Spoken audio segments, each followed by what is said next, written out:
God, this running that I'm doing every day is too hard. It's too hard. It's too hard. I want to give up. I want to give up. I want to give up. I want to give up on my days of discipline.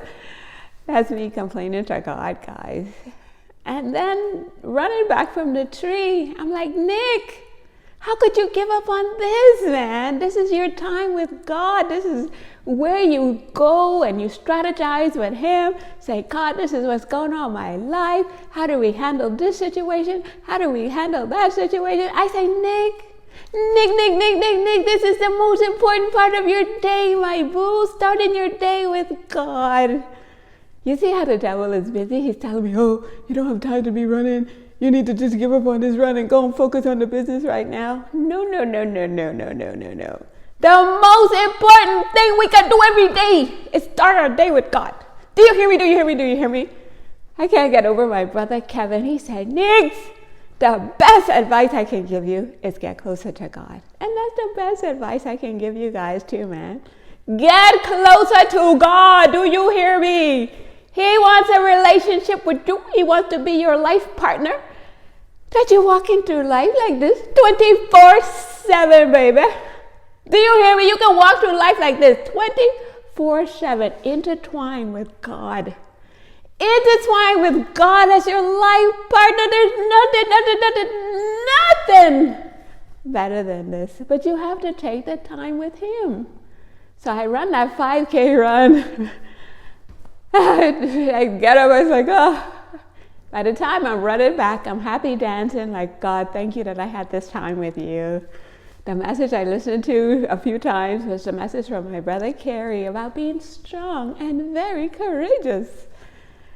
And that's what I have to be right now, very strong and very courageous as I take on this family hustle that I feel like I fail a million times. But God Himself is telling me not to give up. Can you believe that? God Himself tells me not to give up. And how do I know He's telling me not to give up, guys? I want to cry. Because on Sunday, I put all these pictures on my computer so I could have these constant reminders. And there was one yesterday with the Galatians 6:9. You say, do not get weary in doing good, right? He said, you will reap a harvest if you don't give up. And that's a verse that whenever I want to give up on this business, guys, because it's hard. Whenever that verse comes up, I know it's Him telling me not to give up. So I'm looking at this picture with my daughters from when they were like in kindergarten, guys. With that caption, do not get weary, you will reap a harvest if you do not give up. And under the tree, can you believe that picture showed up twice? Like I duplicated the picture twice by mistake on that very page. Like I think I got to the tree at a certain amount, 44 minutes or something, and I went to page 44. And that showed up, guys. And all this other good advice that God will talk to me through and guide me through on His principles for my life.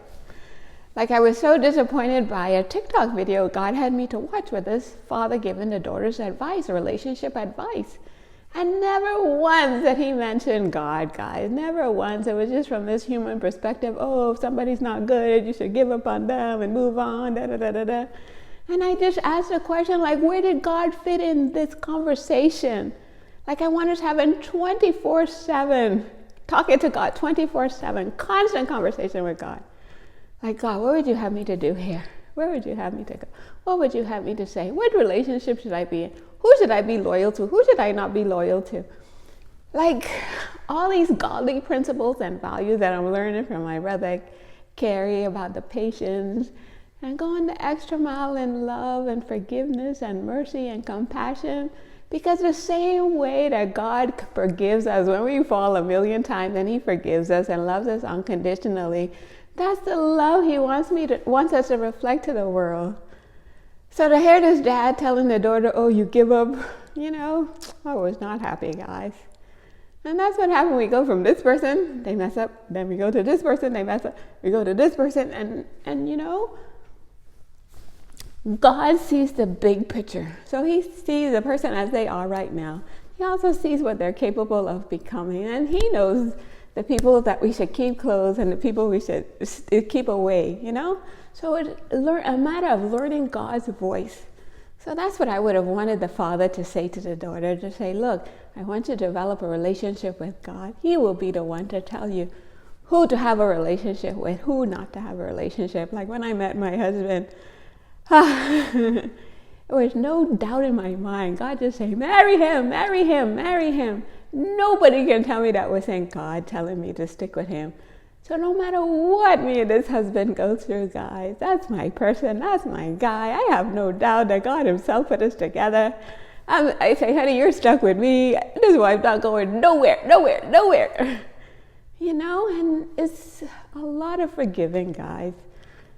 A lot of pretending you don't see what you see. A lot of pretending you don't hear what you hear.